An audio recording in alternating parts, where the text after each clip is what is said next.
जय गोपी जन वल्लभा गिरिवरधारी।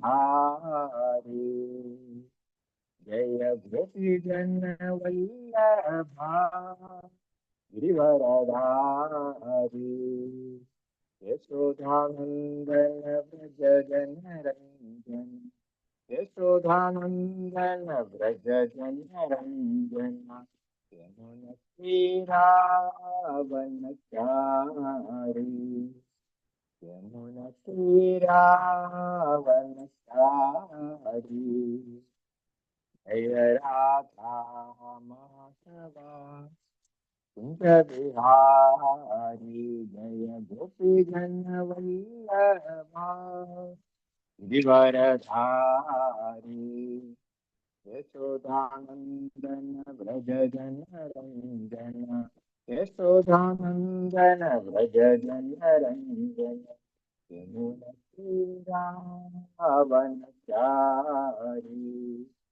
यमुना तीरावनचारी। जय राधा माधवा कुंज बिहारी। जय गोपी जन वल्लभा गिरिवरधारी। यशोदानंदन व्रज जन रंजन। यमुना तीरावनचारी। राधा माधवा कुंज बिहारी। जय राधा माधवा कुंज बिहारी। हरे कृष्णा कृष्ण कृष्ण हरे हरे। हरे राम राम राम हरे हरे।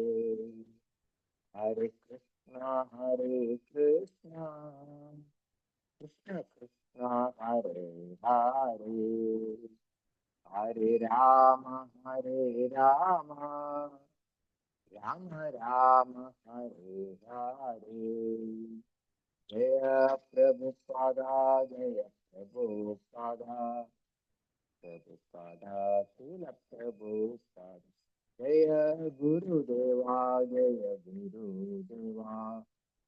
गुरुदेवा जय गुरुदेवा। ओम नमो भगवते वासुदेवाय। ओम नमो भगवते वासुदेवाय। ओम नमो भगवते वासुदेवाय। ओम अज्ञानतिमिरान्धस्य ज्ञानाञ्जनशलाकया चक्षुरुन्मिलितं येन तस्मै श्रीगुरवे नमः। श्रीचैतन्यमनोभीष्टं स्थापितं येन भूतले स्वयं रूपः कदा मह्यं ददाति स्वपदान्तिकं।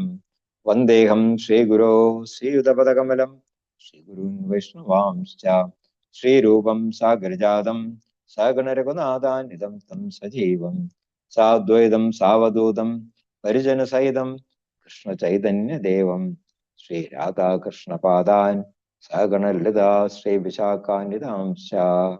हे कृष्णकरुणा सिन्धो दीनबन्धो जगत्पते गोपेश गोपिकान्त राधाकान्त नमोऽस्तुते। तप्तकाञ्चन गौराङ्गी राधे वृन्दावनेश्वरी वृषभानुसुते देवी प्रणमामि हरिप्रिये। वाञ्छाकल्पतरुभ्यश्च कृपा सिन्धुभ्य एव च पतितानां पावनेभ्यो वैष्णवेभ्यो नमो नमः। श्रीकृष्ण चैतन्य प्रभु नित्यानंद श्री अद्वैत गदाधर श्रीवासादि गौरभक्त वृंद। हरे कृष्णा कृष्ण कृष्ण हरे हरे हरे राम राम राम हरे हरे। मोगं करोति वाचालं पंगुं लंघायते गिरिं यत्कृपातमहं वन्दे श्रीगुरुं दीनतारिणं परमानन्दमाधवं श्रीचैतन्य ईश्वरं। हरि ओं तत्सत्. ഹരേ കൃഷ്ണ. ശ്രീമദ് ഭഗവത്ഗീത യഥാരൂപത്തിന്റെ പഠനവേദിയിലേക്ക് എല്ലാ ഭക്തജനങ്ങൾക്കും ഹാർദവമായ സ്വാഗതം. വിശ്വരൂപ ദർശനം എന്ന 11ാം അധ്യായമാണ് നമ്മൾ ചർച്ച ചെയ്ത് വരുന്നത്. ഭഗവാന്റെ വിശ്വരൂപം ദർശിച്ചതിന് ശേഷം പരിചകിതനായ അർജുനൻ ഭഗവാനോട് വീണ്ടും തന്റെ ചതുർഭുജ രൂപം അതുപോലെ തന്നെ ദ്വിഭുജ രൂപം കാണിച്ചു തരാനായിട്ട് ആവശ്യപ്പെടുകയാണ് ചെയ്യുന്നത്. നമ്മൾ കഴിഞ്ഞ ശ്ലോകത്തിൽ കണ്ടു, അർജുനൻ ഭഗവാന്റെ ചതുർഭുജ രൂപം കാണണം എന്ന് ആവശ്യപ്പെടുകയാണ് ചെയ്യുന്നത്. അപ്പോ തുടർന്ന് ഭഗവാൻ എന്താണ് ചെയ്യാൻ പോകുന്നത് എന്നുള്ളത് നമുക്ക് നോക്കാം. ശ്ലോകം 47 മുതൽ ഒന്ന് വായിക്കാം നമുക്ക്. ശ്ലോകം 47. ശ്രീ ഭഗവാൻ ഉവാച മയാ പ്രസന്നേന തവാർജുനേദം രൂപം പരം ദർശിതമാത്മയോഗാത് തേജോമയം വിശ്വമനന്തമാദ്യം യന്മേ ത്വദന്യേന ന ദൃഷ്ടപൂർവം. ശ്രീ ഭഗവാൻ ഉവാച മയാ പ്രസന്നേന തവാർജുനേദം രൂപം പരം ദർശിതമാത്മയോഗാത് തേജോമയം വിശ്വമനന്തമാദ്യം യന്മേ ത്വദന്യേന ന ദൃഷ്ടപൂർവം. ശ്രീ ഭഗവാൻ ഉവാച മയാ പ്രസന്നേന തവാർജുനേദം രൂപം പരം ദർശിതമാത്മയോഗാത് തേജോമയം വിശ്വമനന്തമാദ്യം യന്മേ ത്വദന്യേന ന ദൃഷ്ടപൂർവം. ഹരേ കൃഷ്ണ. ഓം നമോ ഭഗവതേ വാസുദേവായ. ഹരേ കൃഷ്ണ. ഒരാൾ വായിക്കോ? ശ്രീ ഭഗവാനുവാച മയാ പ്രസന്നേന തവാർജുനേദം രൂപം പരം ദർശിതമാത്മയോഗാത് തേജോമയം വിശ്വമനന്തമാദ്യം യന്മേ ത്വദന്യേന ന ദൃഷ്ടപൂർവം. ഹരേ കൃഷ്ണ. ഹരേ കൃഷ്ണ.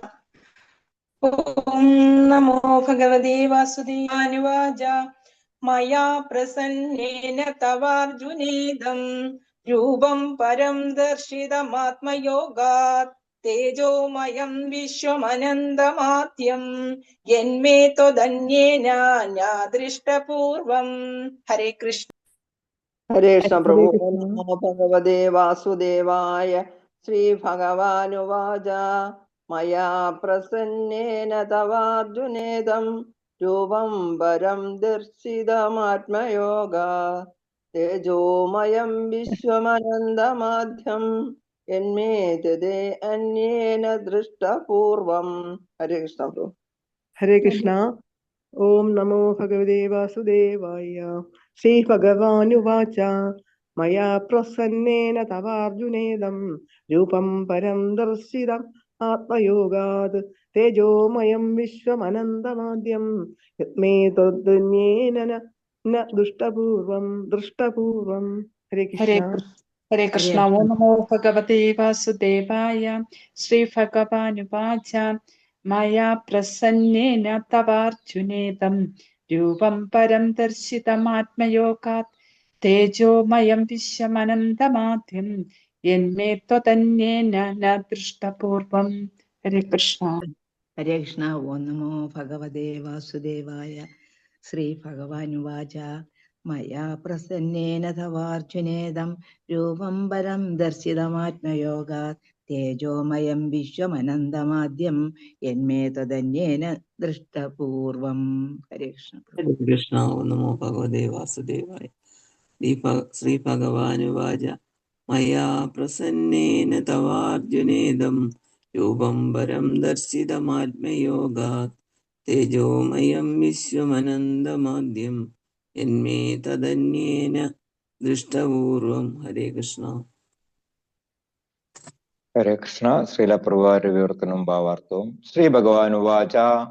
ശ്രീ ഭഗവാൻ പറഞ്ഞു, അർജുന, ഹേ അർജുന, തവ നിന്നിൽ, പ്രസന്നേന സന്തുഷ്ടനായ, മയ എന്നാൽ, ആത്മയോഗ എന്റെ അന്തരംഗ ശക്തിയാൽ, പരം ദിവ്യമായ ഇതം രൂപം ഈ വിശ്വരൂപം ദർശിതം കാട്ടിത്തന്നു.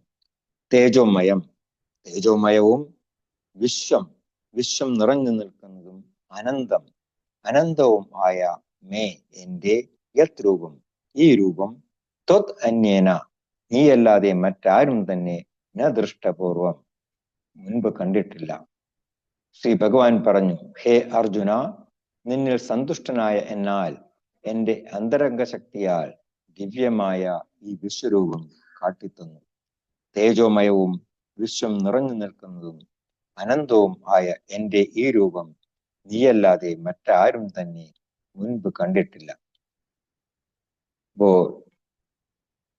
ഭഗവാൻ ഈ പറയുന്നതിൽ തന്നെ നമുക്ക് മനസ്സിലാക്കാനായിട്ട് സാധിക്കും, ഭഗവാന്റെ ഈ വിശ്വരൂപം എന്ന് പറയുന്നത് ഇത് ആത്മീയ ലോകങ്ങളിലുള്ള ഒരു രൂപമല്ല. ആത്മീയ ലോകങ്ങളിലുള്ള രൂപമാണെന്നുണ്ടെങ്കിൽ ദേവതമാർ അതെപ്പോഴേ കണ്ടേനെ. അപ്പൊ അവർ പോലും കണ്ടിട്ടില്ല ഇതിനു മുമ്പ്. അർജുനൻ ഭഗവാന്റെ വിശ്വരൂപം കാണണം എന്ന് ആവശ്യപ്പെട്ടപ്പോൾ കരുണാമയനായ ഭഗവാൻ തന്റെ ആ തേജോമയവും അതുപോലെ തന്നെ വിഭൂതി ബഹുലവും ആയിട്ടുള്ള ആ വിശ്വരൂപം അർജുനന് കാണിച്ചു കൊടുക്കുകയാണ് ചെയ്യുന്നത്.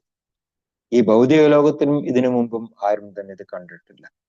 അപ്പോ അർജുനൻ, തന്റെ ഭക്തനായിട്ടുള്ള അർജുനന്റെ ആവശ്യപ്രകാരമാണ് ഭഗവാൻ അർജുനന് ഈ വിശ്വരൂപം കാണിച്ചു കൊടുക്കുന്നത്. അനേകം മുഖങ്ങള്, അനേകം കൈകള്. രാവണന് 10 തലയുണ്ടായിരുന്നു, നമുക്ക് രാമായണത്തിൽ നിന്നറിയാം. പക്ഷെ ഇവിടെ ഭഗവാൻ വിശ്വരൂപം കാണിച്ചപ്പോഴാണ് സഹസ്രബാഹു, സഹസ്ര ഉദരം, സഹസ്രവക്ത്രം, സഹസ്ര നേത്രം എന്നാണ് നമ്മൾ വായിച്ചത്. എല്ലാം ആയിരക്കണക്കിനായിരുന്നു. അതെല്ലാം തന്നെ തേജോമയം. ഏതുപോലെ ദിവ്യസൂര്യ സഹസ്രസ്യ, ആയിരക്കണക്കിന് സൂര്യന്മാരെ പ്രകാശിക്കുമ്പോൾ എപ്രകാരമാണോ ആ തേജസ് ഉണ്ടാകുന്നത്, അതുപോലെ അത്രയും പ്രകാശമയമായിട്ടുള്ളായിരുന്നു ഭഗവാന്റെ ആ വിശ്വരൂപം. അർജുനന് നേരെ നോക്കാൻ പോലും സാധിക്കുന്നില്ല. അപ്പോ അത്രയും പ്രദീപ്തമാണ് ആ ഭഗവാന്റെ വിശ്വരൂപം. അത് ഇതിനു മുമ്പ് ആരും തന്നെ കണ്ടിട്ടില്ല. അപ്പോ എന്തുകൊണ്ടാണ് ഭഗവാൻ അർജുനന് കാണിച്ചു കൊടുക്കാൻ കാരണം? തവപ്രസന്നേന, ആ അർജുനന്റെ ആ ആഗ്രഹ നിവൃത്തിക്ക് വേണ്ടിയിട്ട് ഭഗവാൻ അത് കാണിച്ചു കൊടുത്തു. അങ്ങനെ ആരെങ്കിലും ഒക്കെ ആഗ്രഹിച്ചിട്ടുണ്ടെങ്കിൽ ഭഗവാൻ അവർക്കൊക്കെ അത് സാധിച്ചു കൊടുക്കുമോ? ഇല്ല. ഭക്തോസിമേ സഖാ ചേരി. അർജുനൻ ഭഗവാന്റെ ഭക്തനുമാണ്, അതേസമയം ഭഗവാന്റെ സുഹൃത്തുമാണ്. അപ്പൊ അതുകൊണ്ട് തന്നെ അർജുനന് ഭഗവാൻ അത് കാണിച്ചു കൊടുത്തുകൊണ്ട് തന്നെ ഉപരിലോകങ്ങളിലുള്ള ദേവതമാർക്കും സ്വർഗലോകവാസികൾക്കും എല്ലാം തന്നെ ഭഗവാന്റെ ആ വിശ്വരൂപം കാണാനായിട്ട് സാധിച്ചു. ശ്രീലപ്രഭുവാര് ഭാവാർത്ഥത്തിൽ പറയുന്നുണ്ട്, ദുര്യോധനന്റെ കൗരവ സദസ്സിൽ വെച്ചിട്ട് ഇതുപോലെ ഭഗവാൻ വിശ്വരൂപം കാണിക്കുകയുണ്ടായിട്ടുണ്ട്. പക്ഷെ അത് ഇതുപോലെ ആയിരുന്നില്ല. പക്ഷെ എന്നിരുന്നാലും ഭഗവാൻ തന്റെ വിശ്വരൂപം കാണിച്ചു കൊടുക്കുകയുണ്ടായി. പക്ഷെ ദുര്യോധനൻ അത് മനസ്സിലാക്കാനായിട്ടുള്ള ബുദ്ധിയോ അല്ലെങ്കിൽ കാഴ്ചശക്തിയോ ഉണ്ടായിരുന്നില്ല. അത് ഒരു മായാവി എന്ന രീതിയിലാണ് ദുര്യോധനൻ ഭഗവാനെ കണ്ടത്. അപ്പോ ആ വിശ്വരൂപം കാണിച്ചു കൊടുത്തപ്പോൾ ദുര്യോധനൻ എന്താ പറഞ്ഞത്? ഈ മായാവി ഇവനെ പിടിച്ചു കെട്ടു എന്നാണ് തന്റെ കിങ്കരന്മാർക്ക് നിർദ്ദേശം കൊടുത്തത്. അപ്പോ അത് അങ്ങനെ എല്ലാവർക്കും ഭഗവാൻ കാണിച്ചു കൊടുക്കില്ല. വളരെ പ്രധാനപ്പെട്ട വ്യക്തികൾക്ക്, ഭഗവാന്റെ ഭക്തന്മാർക്ക് മാത്രമേ ഭഗവാൻ അത് കാണിച്ചു കൊടുക്കുള്ളൂ. അപ്പോൾ നീ എൻ്റെ ഭക്തനായതുകൊണ്ടാണ് എന്മേതു തന്നെ നദൃഷ്ടപൂർവം, ഇതിനു മുമ്പ് ആരും തന്നെ കണ്ടിട്ടില്ലാത്ത ഈ വിശ്വരൂപം ഞാൻ നിനക്ക് കാണിച്ചു തരുന്നത്. ആ വിശ്വരൂപം എന്ന് പറയുന്നത് സർവസംഹാരിയാണ്.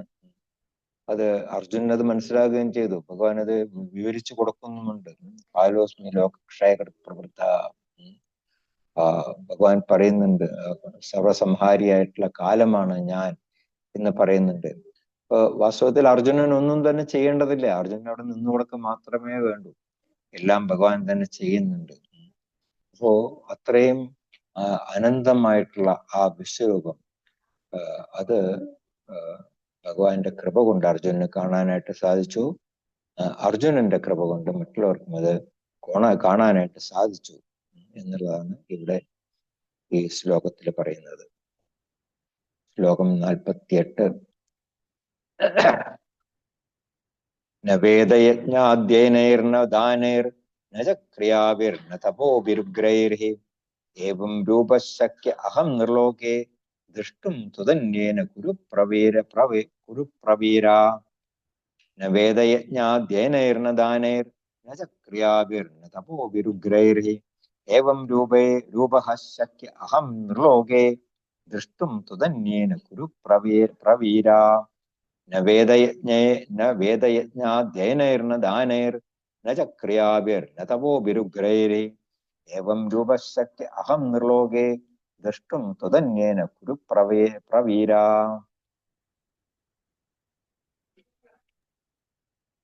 ഹരേ കൃഷ്ണ. ഓം നമോ ഭഗവതേ വാസുദേവായ. ശ്ലോകം 48. നവേദയജ്ഞാദയനൈർന താനൈർന ചക്രക്രിയാപുർന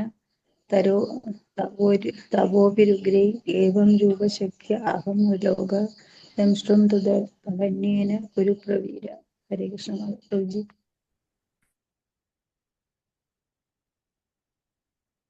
ഹരേ കൃഷ്ണ. ന അജ്ഞാതയന്യർ ന ദാനേർ ന ചാക്രിയാഭിർന തപോഭിരുഗ്രൈ ഏവം രൂപശക്യ അഹം നൃലോകേ ദൃഷ്ടം ത്വതന്യ കുരു പ്രവീര. ഹരേ കൃഷ്ണ.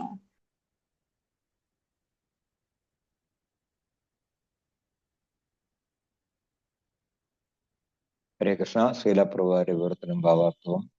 കുരുപ്രവീര, ഹേ കുരുശ്രേഷ്ഠ, അഹം എന്നെ, ഏവം രൂപ ഈ വിശ്വരൂപത്തിൽ, ത്വതന്യേന നീയല്ലാതെ മറ്റാരും തന്നെ, നിർലോകെ ഈ ഭൗതിക ലോകത്തിൽ, ന ദൃഷ്ടപൂർവം മുൻപ് കണ്ടിട്ടില്ല.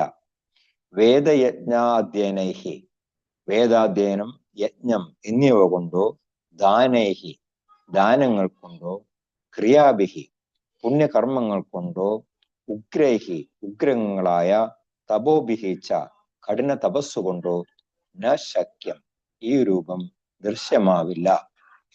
ഹേ കുരുശ്രേഷ്ഠ, എന്നെ ഈ വിശ്വരൂപത്തിൽ നീയല്ലാതെ മറ്റാരും തന്നെ ഈ ഭൗതിക ലോകത്തിൽ മുൻപ് കണ്ടിട്ടില്ല.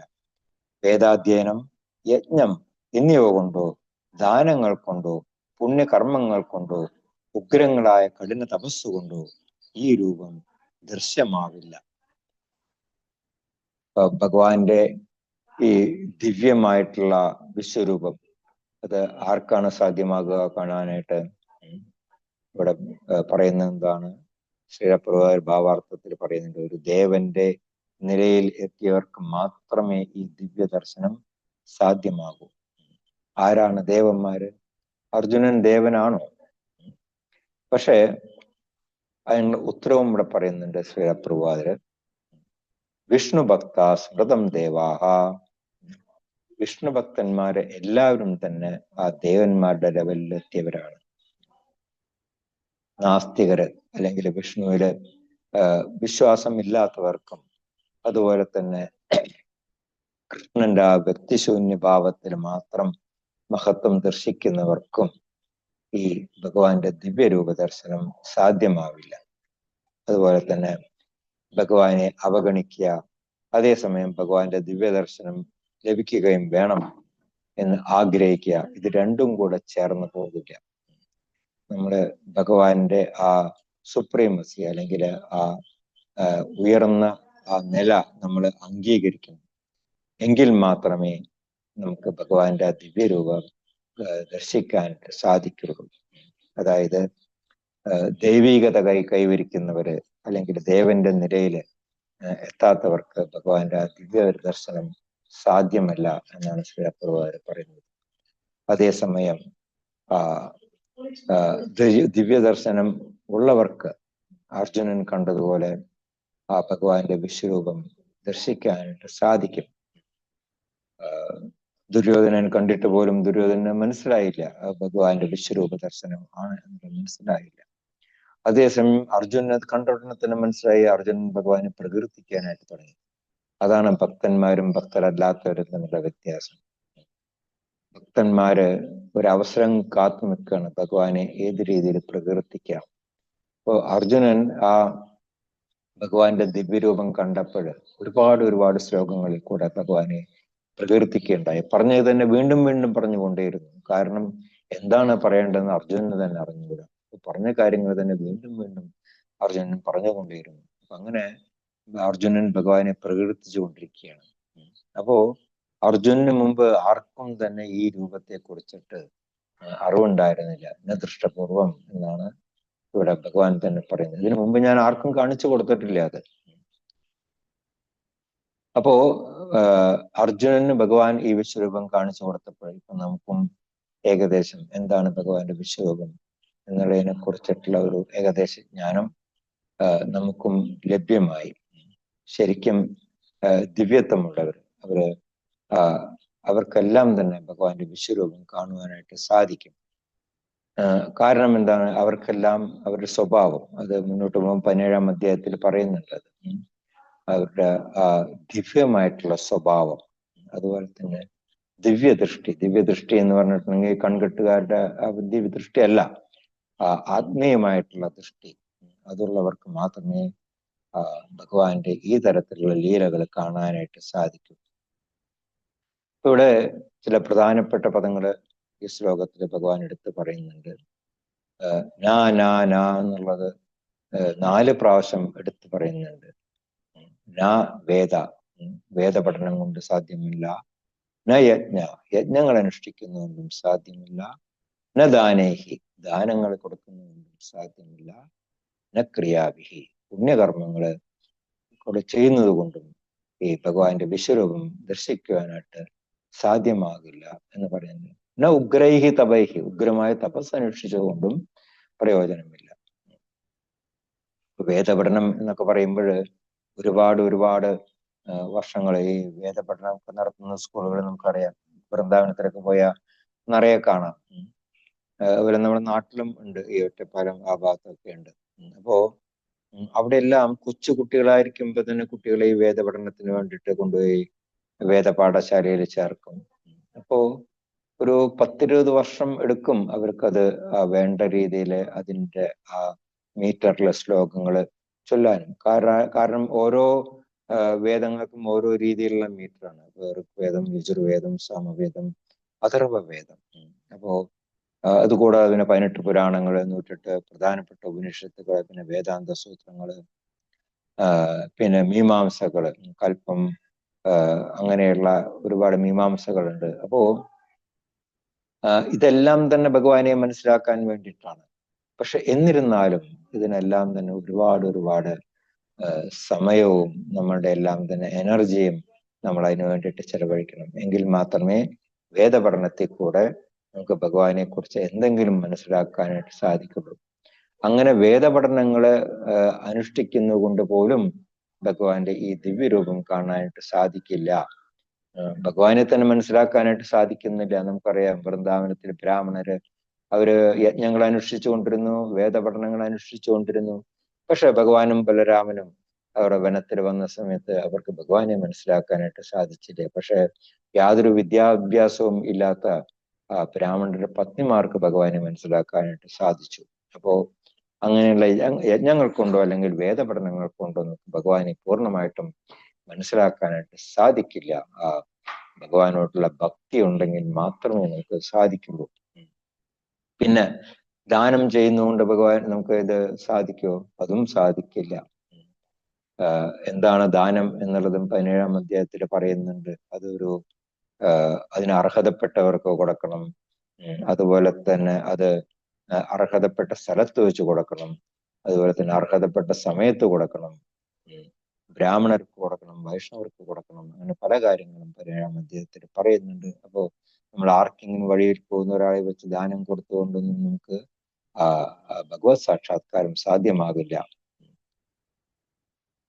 പിന്നെ ഉഗ്രമായിട്ടുള്ള തപസ് കൊണ്ടോ അതും സാധ്യമല്ല. ഉഗ്രമായിട്ടുള്ള തപസ് അനുഷ്ഠിച്ചവർ ഒരുപാട് പേരുണ്ട്, നമുക്കറിയാം. ഹിരണ്യകശിപു എത്ര കാലം പുറ്റിനകത്തിരും തപസ് ചെയ്തു അല്ലെ. അദ്ദേഹത്തിന്റെ അവസാനം എല്ലും തൊലിയും മാത്രമേ ഉണ്ടായിരുന്നുള്ളൂ. അതുവരെ ഈ ചെതിലെടുക്കാൻ തുടങ്ങി.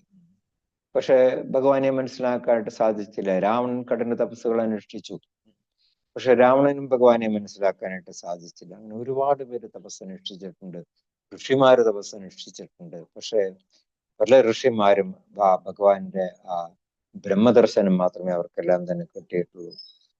അപ്പോ ഇതെല്ലാം തന്നെ കാണിക്കുന്നത് എന്താണ്? ഇത്തരത്തിലുള്ള കഠിനമായിട്ടുള്ള യത്നങ്ങൾ കൊണ്ട്, പ്രയത്നങ്ങൾ ചെയ്തുകൊണ്ട് നമുക്ക് ഭഗവാനെ ദർശിക്കാനായിട്ട് സാധിക്കില്ല. അതുപോലെ തന്നെ യജ്ഞങ്ങൾ അനുഷ്ഠിച്ചുകൊണ്ട്, ഇന്നത്തെ കാലത്ത് യജ്ഞങ്ങൾ അനുഷ്ഠിക്കുന്നതും ഉചിതമല്ല. കാരണം അതിനു വേണ്ടിയിട്ടുള്ള ദ്രവ്യങ്ങളൊന്നും തന്നെ നമുക്ക് വളരെ ശുദ്ധമായ രീതിയിൽ നമുക്ക് ലഭ്യമല്ല. അതുകൊണ്ട് തന്നെ യജ്ഞങ്ങൾ കൊണ്ടും വലിയ പ്രയോജനമില്ല. അതുകൊണ്ട് കലിയുഗത്തിൽ പറഞ്ഞിരിക്കുന്ന യജ്ഞം എന്താണ്? നാമസങ്കീർത്തനം. നാമസങ്കീർത്തനം യസ്യ സർവപാപ പ്രണാശനം. നാമസങ്കീർത്തനം അനുഷ്ഠിക്കുന്നത് നമ്മുടെ എല്ലാ പാപങ്ങളും നമുക്ക് മാറ്റിക്കെടുക്കാം എന്നാണ് പറയുന്നത് ശ്രീമദ് ഭാഗവതത്തിന്റെ അവസാനത്തെ ശ്ലോകത്തില്. അപ്പോ അങ്ങനെയുള്ള വേദപഠനം കൊണ്ടോ യജ്ഞങ്ങൾ കൊണ്ടോ അല്ലെങ്കിൽ ദാനം കൊണ്ടോ തപസ് കൊണ്ടോ ഒന്നും തന്നെ നമുക്ക് ഭഗവാനെ മനസ്സിലാക്കാനായിട്ട് സാധിക്കില്ല. ഇവിടെ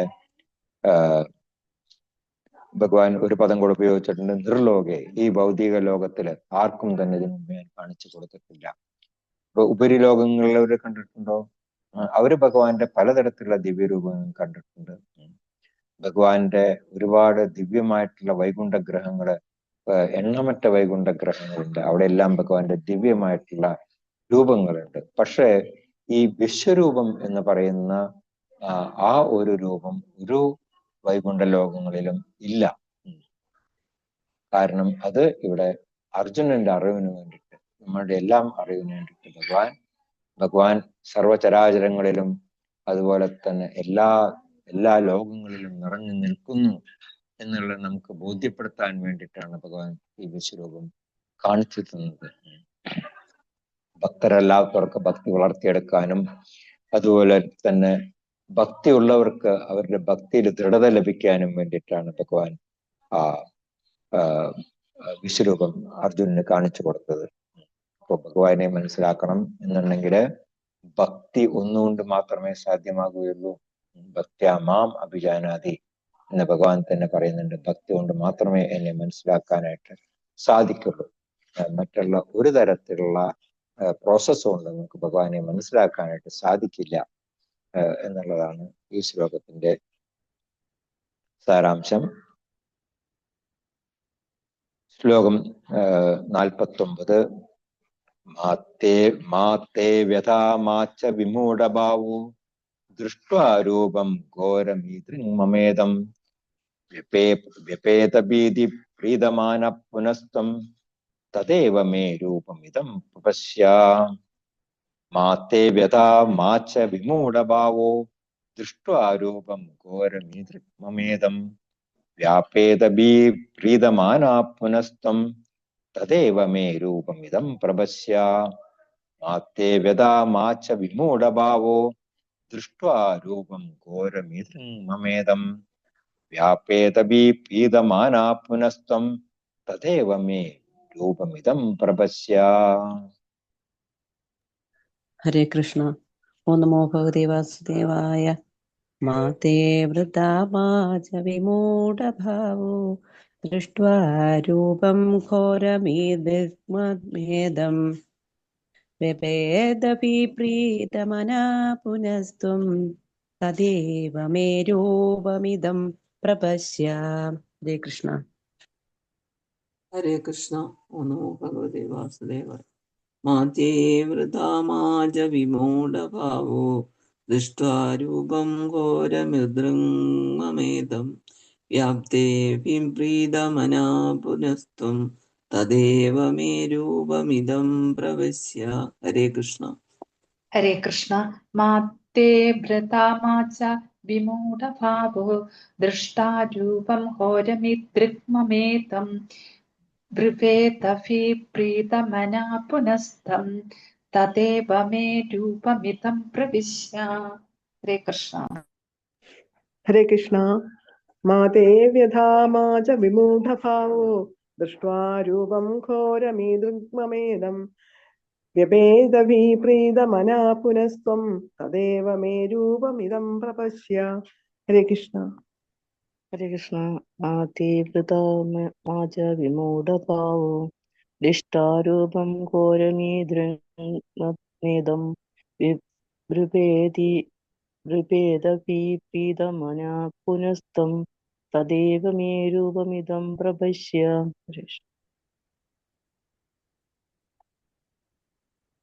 ഹരേ കൃഷ്ണ. ശ്രീല പ്രഭാവാർത്ഥം. മേ എന്റെ ഈ ദൃക് ഈ വിധത്തിലുള്ള ഘോരം ബീഭത്സമായ ഇതം രൂപം, ഈ രൂപത്തെ ദൃഷ്ട കണ്ടിട്ട് തേ നിനക്ക് വ്യഥ ദുഃഖമോ വിമൂഢഭാവഹാച്ച സംഭ്രാന്തിയോ മാ അസ്തു ഉണ്ടാകേണ്ട. വ്യപേദബീഹി ഭയഹീനനായി പ്രീതമാനഹ ശാന്തമനസ്കനായി ത്വം നീ പുനഃ വീണ്ടും മേ എന്റെ ഇതം ഈ തത് രൂപം ഏവ രൂപത്തെ തന്നെ പ്രപശ്യ ദർശിച്ചുകൊള്ളുക. എന്റെ ഈ വിധത്തിലുള്ള ബീഭത്സമായ രൂപത്തെ കണ്ടിട്ട് നിനക്ക് ദുഃഖമോ സംഭ്രാന്തിയോ ഉണ്ടാകേണ്ട. ഭയഹീനനായി ശാന്തമനസ്കനായി നീ വീണ്ടും എന്റെ ഈ രൂപത്തെ തന്നെ ദർശിച്ചുകൊള്ളുക. അപ്പോ അർജുനന്റെ ആവശ്യപ്രകാരം ഭഗവാൻ അർജുനന് തന്റെ വിശ്വരൂപം കാണിച്ചു കൊടുത്തു. അത് കണ്ടിട്ട് അർജുനന് പശ്ചാത്താപവും അതോടൊപ്പം തന്നെ അത്ഭുതവും ഭയവും ഉണ്ടായി എന്നുള്ള നമ്മൾ മുൻ ശ്ലോകങ്ങളിൽ കണ്ടിരുന്നു. അപ്പോ ഇവിടെ ഭഗവാൻ അർജുനന് ആശ്വാസം പകരുന്നതിന് വേണ്ടിയിട്ട് എന്താണ് പറയുന്നത്?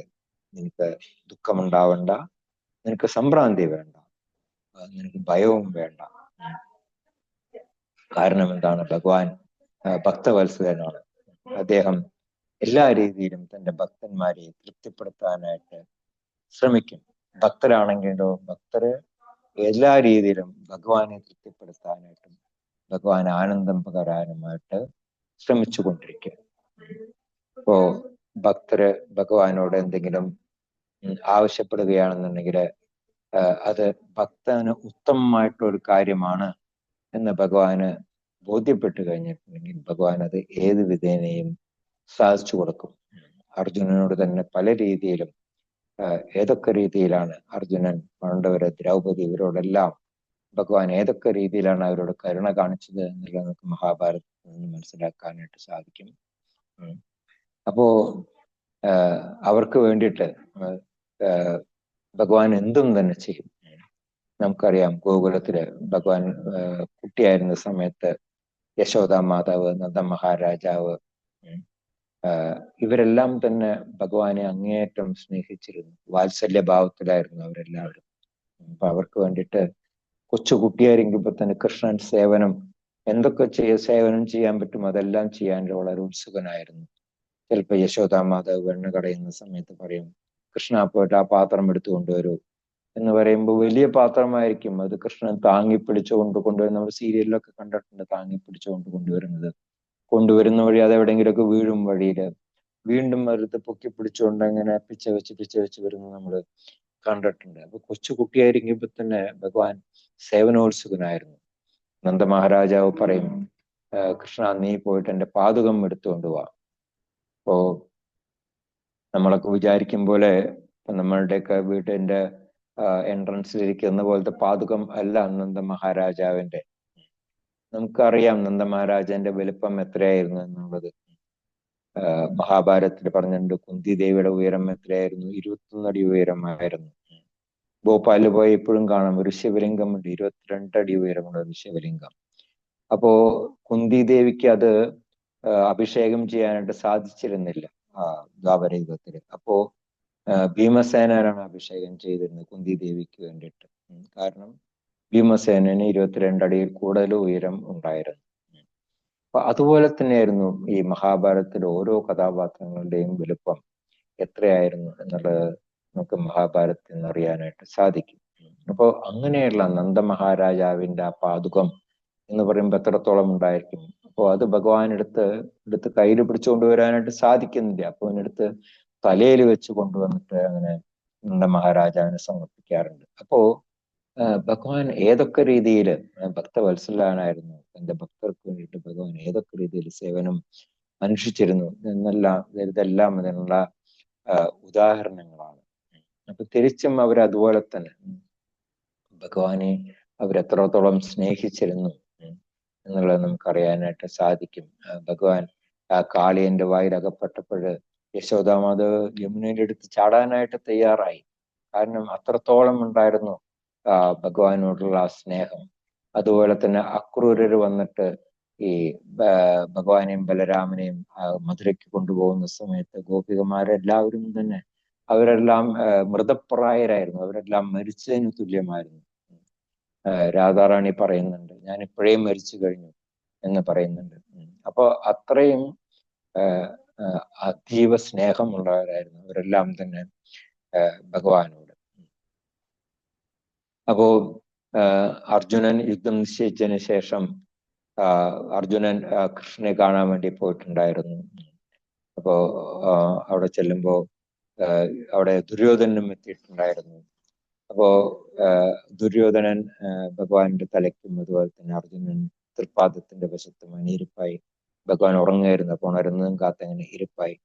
അപ്പോ ഭഗവാൻ അന്തർയാമിയാണ്. അപ്പൊ ഭഗവാൻ അറിയാം രണ്ടുപേരും വന്നിരിക്കുന്നത്. അപ്പോ ഭഗവാൻ ഉടനെ തന്നെ നേരെ എണീറ്റ് കണ്ണ് തുറന്നിട്ട് കാണുന്ന അർജുന നീ വന്നിട്ടുണ്ടോ, എന്താ വിശേഷം എന്ന് ചോദിച്ചു. അപ്പോ തലക്കിലിരിക്കുന്ന ദുര്യോധനൻ പറഞ്ഞു, ഞാനും ഉണ്ട് ഇവിടെ എന്ന് പറഞ്ഞു. അപ്പോ എന്താ കാര്യം, നിങ്ങൾ രണ്ടുപേരും വന്നിരിക്കുന്നത്? അപ്പോ അവർ യുദ്ധം നിശ്ചയിച്ചിരിക്കുകയാണ്, അങ്ങയുടെ സഹായം വേണം എന്ന് പറഞ്ഞു. അപ്പോ ഭഗവാൻ പറഞ്ഞു, ഞാനൊരു കാര്യം ചെയ്യാം. കാരണം ഈ യുദ്ധം എന്ന് പറയുന്നത് ഒരു ഫാമിലിയിലത്തെ മെമ്പേഴ്സ് തമ്മിലാണ്. ഞാനും ആ ഫാമിലിയിലത്തെ തന്നെ ഒരു അംഗമാണ്. അപ്പൊ അതുകൊണ്ട് തന്നെ എനിക്ക് വ്യക്തിപരമായിട്ട് ഈ യുദ്ധത്തില് പങ്കെടുക്കാനായിട്ട് സാധിക്കില്ല. പക്ഷെ ഞാൻ എൻ്റെ നാരായണീ സൈന്യത്തിനെ ഞാൻ തരാം. അതുപോലെ തന്നെ ഞാൻ ഒരു വശത്ത് നിൽക്കാം, പക്ഷെ ഞാൻ യുദ്ധം ചെയ്യില്ല. കാരണം ബന്ധുക്കൾ തമ്മിൽ യുദ്ധം ചെയ്യുന്നതിൽ ഇടപെടാനായിട്ട് എനിക്ക് താല്പര്യമില്ല. ഞാൻ യുദ്ധം ചെയ്യില്ല, പക്ഷെ ഞാൻ ഒരു വശത്ത് നിൽക്കാം, എൻ്റെ നാരായണ സേന മറുവശത്തേക്ക് തരാം എന്ന് പറഞ്ഞു. ഇത് കേട്ടോണ്ട് അർജുനൻ പറഞ്ഞു, എനിക്ക് അങ്ങ് കൂടി ഉണ്ടായാൽ മതി, എനിക്ക് അങ്ങയുടെ സൈന്യത്തിന്റെ ആവശ്യമില്ല എന്ന് പറഞ്ഞു. അപ്പൊ ദുര്യോധനും ഇത് കേട്ടപ്പോ സന്തോഷമായി. ഈ വിദ്യാസുരൻ എന്തായി പറയുന്നത്, കൃഷ്ണൻ യുദ്ധം ചെയ്യില്ല എന്നും പറയുന്നുണ്ട്, പക്ഷെ എന്നിട്ടും കൃഷ്ണനെ മതി എന്ന് പറയുന്നു. അപ്പൊ ദുര്യോധനന് സന്തോഷമായി. ദുര്യോധനൻ പറഞ്ഞു, എനിക്ക് അങ്ങയുടെ നാരായണ സൈന്യം തന്നോളൂ, ഇപ്പൊ തന്നെ തന്നു, ഞാൻ ഇപ്പൊ തന്നെ കൂടെ കൊണ്ടുപോയിക്കോളാം എന്ന് പറഞ്ഞ് അങ്ങനെ നാരായണീയ സൈന്യത്തിനെ വാങ്ങിക്കൊണ്ട് പോയി. അപ്പോ ദുര്യോധനൻ പോയി കഴിഞ്ഞപ്പോ കൃഷ്ണൻ അർജുനനോട് ചോദിക്കുന്നുണ്ട്, അർജുന, ഞാൻ ഇത്രയൊക്കെ പറഞ്ഞിട്ടും നീ എന്നെ തന്നെ മതിയെന്ന് എന്തുകൊണ്ടാണ് പറഞ്ഞത്? അപ്പൊ അർജുനൻ പറഞ്ഞു, അങ്ങ് കൂടെ ഉണ്ടെന്നുണ്ടെങ്കിൽ എനിക്ക് ഈ മഹാരഥികളോടൊന്നും യുദ്ധം ചെയ്യുന്നത് ഒരു പ്രശ്നമല്ല. എനിക്കറിയാം അങ്ങയുടെ ആ ശക്തി, ആ മാഹാത്മ്യം എന്താണെന്നുള്ളത് എനിക്കറിയാം എന്ന് പറഞ്ഞു. അപ്പൊ അതാണ് ഭക്തനും ഭഗവാനും തമ്മിലുള്ള ബന്ധം എന്ന് പറയുന്നത്. അപ്പോ അർജുനൻ പറയുന്നുണ്ട്, കുരുക്ഷേത്രത്തിലെ മഹാരഥികളെ മാത്രമല്ല ഈ പ്രപഞ്ചത്തിലെ ഏതൊരാളെയും തോൽപ്പിക്കാനായിട്ട് എനിക്ക് സാധിക്കും. അപ്പൊ അങ്ങനെയുള്ള ഭക്തർക്ക് വേണ്ടിയിട്ട് ഭഗവാൻ എന്തും തന്നെ ചെയ്യും. 18 ദിവസത്തെ മഹാഭാരത യുദ്ധത്തില് ഒരു ദിവസം പോലും അർജുനന്റെ ശരീരത്തിൽ നിന്ന് ഒരു തുള്ളി രക്തം പോയിട്ട് ഒരു തുള്ളി വിയർപ്പ് പോലും പൊടിയാനായിട്ട് ഭഗവാൻ അനുവദിച്ചിട്ടില്ല. അത്രയും അതിമഹനീയമായിരുന്നു ഭഗവാന്റെ തന്റെ ഭക്തന് വേണ്ടിയിട്ടുള്ള സേവനം എന്നുള്ളതാണ് പറയുന്നത്. അപ്പോ നമ്മൾ പലപ്പോഴും ക്ഷേത്രങ്ങളിൽ പോകാറുണ്ട്. എന്തിനു വേണ്ടിയിട്ടാണ് നമ്മൾ പോകുന്നത്? ഇപ്പോൾ കുട്ടികളാണെന്നുണ്ടെങ്കിൽ പരീക്ഷ അടുക്കുമ്പോൾ പോകും. എന്തിനു വേണ്ടിയിട്ടാണ്? പരീക്ഷയിൽ നല്ല മാർക്ക് കിട്ടാൻ വേണ്ടിയിട്ട്.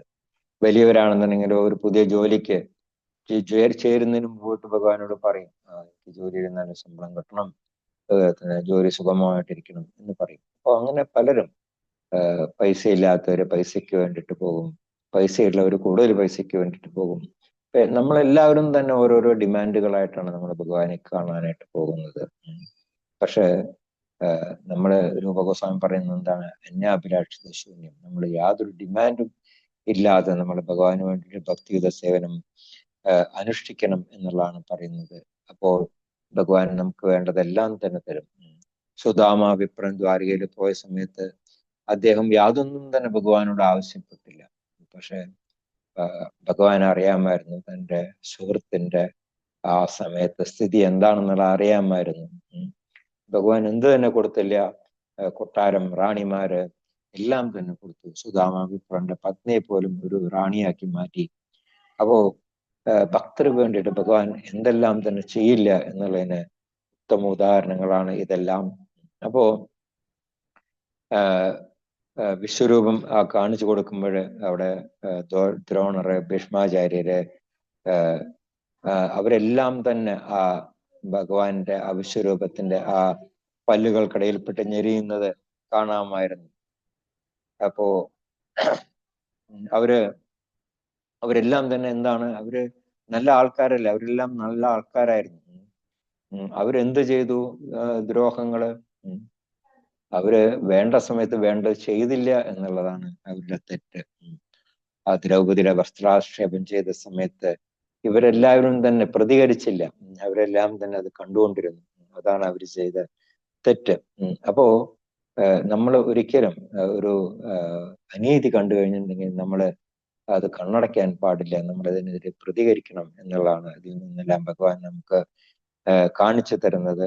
അപ്പോ അത്തരത്തിലുള്ള ആ ഭഗവാന്റെ വിശ്വരൂപം ദർശിച്ചതിന് ശേഷം അർജുനനോട് ഇവിടെ ഭഗവാൻ പറയുന്ന എന്താണ്, നിനക്ക് ദുഃഖമോ സംഭ്രാന്തിയോ അല്ലെങ്കിൽ ഭയമോ ഉണ്ടാകേണ്ട യാതൊരു കാര്യവുമില്ല. ഞാൻ നിനക്ക് എൻ്റെ യഥാർത്ഥ രൂപം കാണിച്ചു തരാം. നീ അത് ശാന്തമനസ്കനായിട്ട് വീണ്ടും അത് കണ്ടുകൊള്ളൂ എന്നാണ് ഭഗവാൻ ശ്ലോകത്തിൽ പറയുന്നത്. അപ്പോ ഇനി ഭഗവാൻ എന്താണ് ചെയ്യാൻ പോകുന്നത് എന്നുള്ളത് സഞ്ജയൻ ധൃതരാഷ്ട്ര മഹാരാജാവിനോട് പറയുന്നതാണ് അടുത്ത ശ്ലോകം. ശ്ലോകം 50. സഞ്ജയ ഉവാച ഇത്യർജുനം വാസുദേവസ്തദോക്ത്വാ സുഖം രൂപം ദർശയാമാസ ഭൂയഃ ആശ്വാസയാമാസ ച ഭീതമേനം ഭൂത്വാ പുനഃ സൗമ്യ വപുർമഹാത്മാ. സഞ്ജയ ഉവാച ഇത്യർജുനം വാസുദേവസ്തദോക്ത്വാ സുഖം രൂപം ദർശയാമാസ ഭൂയഃ ആശ്വാസയാമാസ ച ഭീതമേനം ഭൂത്വാ പുനഃ സൗമ്യ വപുർമഹാത്മാ.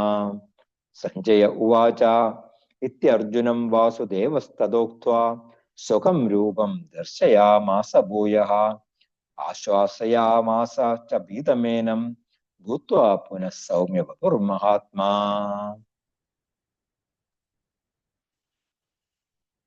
ഹരേ ഹരേ കൃഷ്ണ. കൃഷ്ണ. സഞ്ജയ സഞ്ജയോവാച ഇത്യർജുനം വാസുദേവസ്തദോക്ത്വാ സ്വകം രൂപ ദർശയാമാസ ഭൂയഃ ആശ്വാസയാമാസ ച പീതമേനം ഭൂത്വാ പുനഃ സൗമ്യ വപുർമഹാത്മാ. ഹരേ കൃഷ്ണ. ഹരേ കൃഷ്ണ. സഞ്ജയ ഉവാച ഇത്യർജുനം വാസുദേവസ്തദോക്ത്വാ സുഖം രൂപം ദർശയാമാസ ഭൂയഃ ആശ്വാസയാമാസ ച ഭീതമേനം ഭുക്താ പുനഃ സൗമ്യ വപുർമഹാത്മാ. ഹരേ കൃഷ്ണ. ഹരേ ഹരേ കൃഷ്ണ. കൃഷ്ണ. സഞ്ജയ ഹരേ ഉവാച ഇത്യർജുനം വാസുദേവസ്തദോക്ത്വാ സ്വകം രൂപം ദർശയാമാസ ഭൂയഃ ആശ്വാസയാമാസ ച പീതമേനം ഭൂത്വാ പുനഃ സൗമ്യ വപുർമഹാത്മാ. ഹരേ കൃഷ്ണ. ഹരേ കൃഷ്ണ.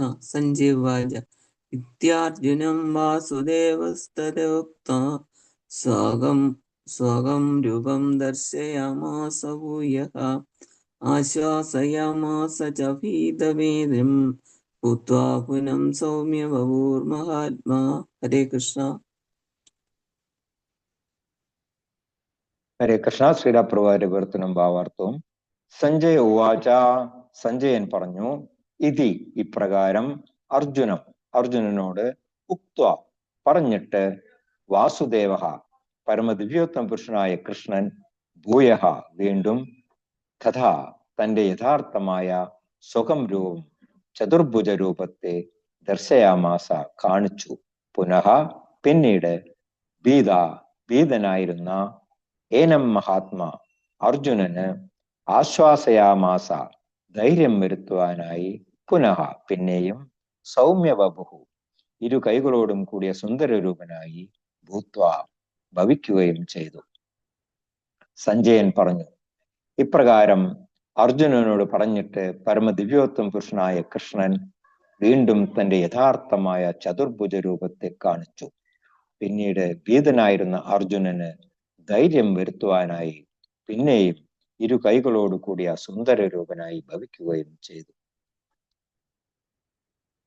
നമുക്കറിയാം, ഭാഗവതത്തിൽ പറഞ്ഞിട്ടുണ്ട്, കംസന്റെ കാരാഗ്രഹത്തിൽ വെച്ചിട്ട് കൃഷ്ണൻ വസുദേവരുടെയും ദേവകിയുടെയും പുത്രനായിട്ട് ആദ്യമായിട്ട് അവർക്ക് മുമ്പില് പ്രത്യക്ഷപ്പെട്ടത് ചതുർഭുജ രൂപത്തിലായിരുന്നു, നാരായണ രൂപത്തിലായിരുന്നു.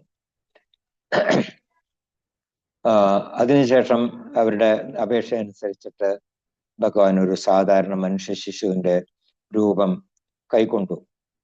അപ്പൊ കൃഷ്ണൻ അറിയാം അർജുനനും തന്റെ ആ ചതുർഭുജ രൂപം കാണുന്നതിൽ അല്ല താല്പര്യം എന്നുള്ളത്. എന്നിരുന്നാലും ഇവിടെ അർജുനൻ, കഴിഞ്ഞ ശ്ലോകത്തിൽ നമ്മൾ കണ്ടു, അത് അർജുനൻ തന്റെ ചതുർഭുജ രൂപം കാണണം എന്നുള്ള ആഗ്രഹം പ്രകടിപ്പിച്ചത് കൊണ്ട് ഭഗവാൻ തന്റെ ആ ചതുർഭുജ രൂപം കാണിച്ചു കൊടുക്കുകയാണ് ചെയ്യുന്നത്. ആദ്യം തന്നെ ചതുർഭുജ രൂപം കാണിച്ചു കൊടുത്തു. പക്ഷെ ഉടനെ തന്നെ ഒട്ടും വൈകാതെ ആ ഭീതനായിരുന്ന അർജുനന് ആ ധൈര്യം പകരുവാനായിട്ട് തന്റെ ആ ദ്വിഭുജാകൃതിയിലുള്ള ആ ശ്യാമസുന്ദര രൂപം കാണിച്ചു കൊടുത്തു.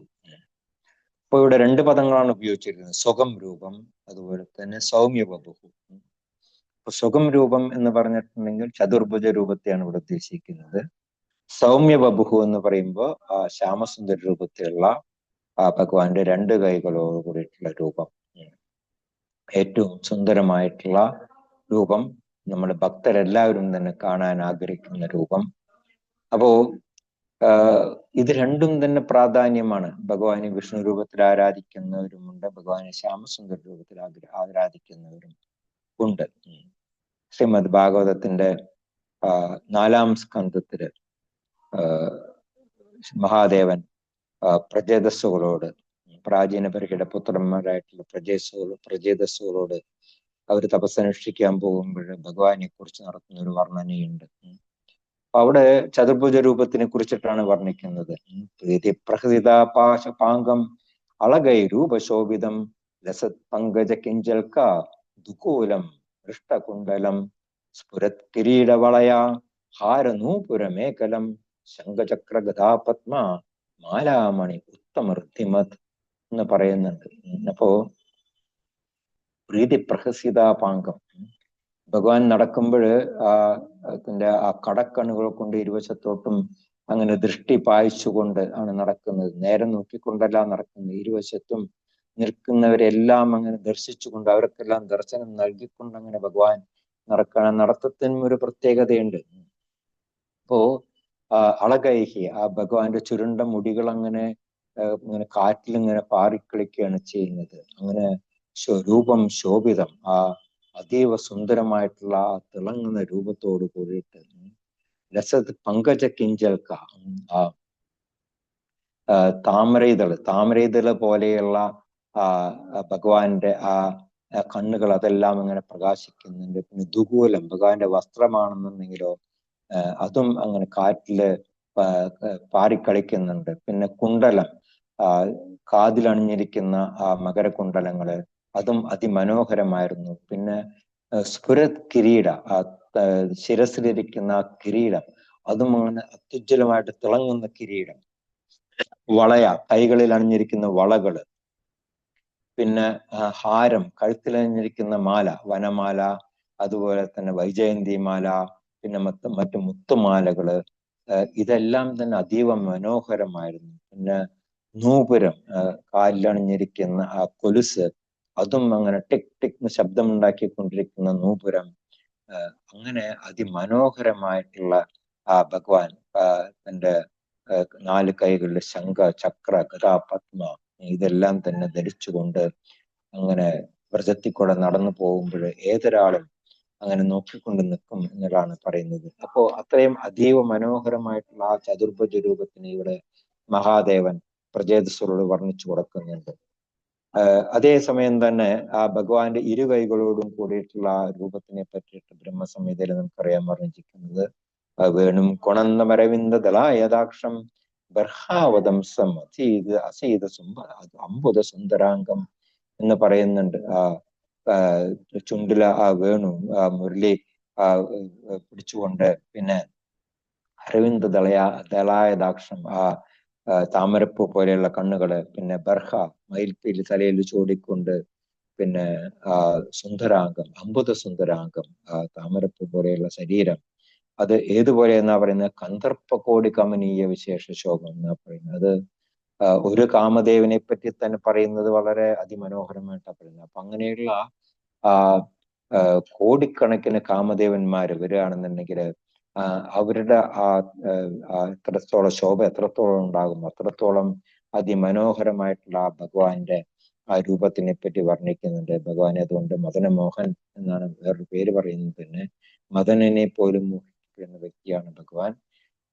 അങ്ങനെയുള്ള ആ മദൻ മോഹനായിട്ടുള്ള ഭഗവാനെ പോലും മോഹിപ്പിക്കുന്നതാണ് രാധാറാണി. അതുകൊണ്ട് രാധാറാണിയെ മദനമോഹന മോഹിനി എന്നാണ് വിളിക്കുന്നത്. ഇന്നലെ ശ്രീമതി രാധാറാണിയുടെ ആവിർഭാവ ദിനമായിരുന്നു. അപ്പൊ അങ്ങനെ ലോക നേതാവായിട്ടുള്ള ഭഗവാൻ തന്റെ സുഹൃത്തും ഭക്തനുമായിട്ടുള്ള അർജുനന്റെ ആ ഭയം ശമിപ്പിച്ചിട്ട് വീണ്ടും തന്നെ അത്യന്ത സുന്ദരമായ കൃഷ്ണരൂപം കാണിച്ചു കൊടുക്കുകയാണ് ചെയ്യുന്നത്. അപ്പോ ഇത് ആർക്കും തന്നെ കാണാനായിട്ട് സാധിക്കും. പക്ഷെ അതിന് ഒരു ക്വാളിഫിക്കേഷൻ വേണം. എന്താണ് ആ ക്വാളിഫിക്കേഷൻ? ബ്രഹ്മദേവൻ പറയുന്നുണ്ട്, പ്രേമാഞ്ജനച്ചുരിത ഭക്തി വിലോചനേന എന്ന് പറയുന്നുണ്ട്. നമ്മളുടെ ഭഗവാനോടുള്ള ഭക്തി, പ്രേമം, അത് എഴുതിയ കണ്ണുകൊണ്ട് വേണം നമ്മൾ ഭഗവാനെ വീക്ഷിക്കാനായിട്ട്. അപ്പോ നമുക്ക് എം ശ്യാമസുന്ദരം അചിന്ത്യ ഗുണസ്വരൂപം, നമുക്ക് ചിന്തിക്കാൻ പോലും സാധിക്കാതെ അത്രയും ഗുണങ്ങളുള്ള ഭഗവാന്റെ ആ ശ്യാമസുന്ദര രൂപം നമുക്ക് ദർശിക്കാനായിട്ട് സാധിക്കും എന്നുള്ളതാണ് പറയുന്നത്. അപ്പോൾ ഇങ്ങനെയുള്ള ഈ രണ്ട് രൂപങ്ങളും, സ്വകം രൂപം, അതായത് ചതുർഭുജ രൂപത്തെയും അതുപോലെ തന്നെ സൗമ്യവപു തന്റെ ശ്യാമസുന്ദര രൂപത്തെയും അർജുനന് കാണിച്ചു കൊടുത്തു ഭഗവാൻ എന്നുള്ളതാണ് ഇവിടെ സഞ്ജയൻ ധൃതരാഷ്ട്ര മഹാരാജയോട് വിവരിക്കുന്നത്. ഹരേ കൃഷ്ണ ഹരേ കൃഷ്ണ കൃഷ്ണ കൃഷ്ണ ഹരേ ഹരേ ഹരേ രാമ രാമ രാമ ഹരേ ഹരേ. ഗ്രന്ഥരാജ ശ്രീമദ് ഭഗവത്ഗീത की जय. श्रील प्रभुपाद की जय. गुरु महाराज की जय. निताय गौर പ്രേമാനന്ദേ. ഹരി ഹരി. ആർക്കെങ്കിലും എന്തെങ്കിലും സംശയങ്ങൾ ചോദിക്കാനുണ്ടെങ്കിൽ ചോദിക്കാം.